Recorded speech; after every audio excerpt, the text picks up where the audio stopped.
Next method we're going to go over is store.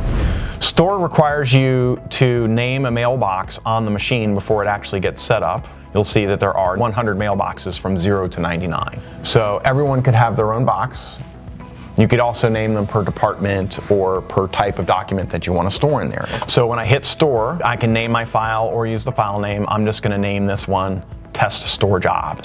So I'm going to select box 0. I'm going to select OK. I'm going to hit OK and print. So now access stored files is the icon that I want to select. Mailbox, Andy's box, which by the way I can also pin code, and I have 1111.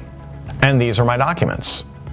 I'm going to select this one and I'm going to go ahead and release it. I can also hit send, and this enables me to be able to send that to either a scan folder or anyone else that is listed in the address book. It could be an email address as well. So there's my test store job. Now I select that and then I can print it, start printing, and out it goes. One of the reasons why I might want to do this is so that I can just walk over to the machine and print this document without having to sit down at my desk, log into my computer, open the document, print it, and then walk over to the machine.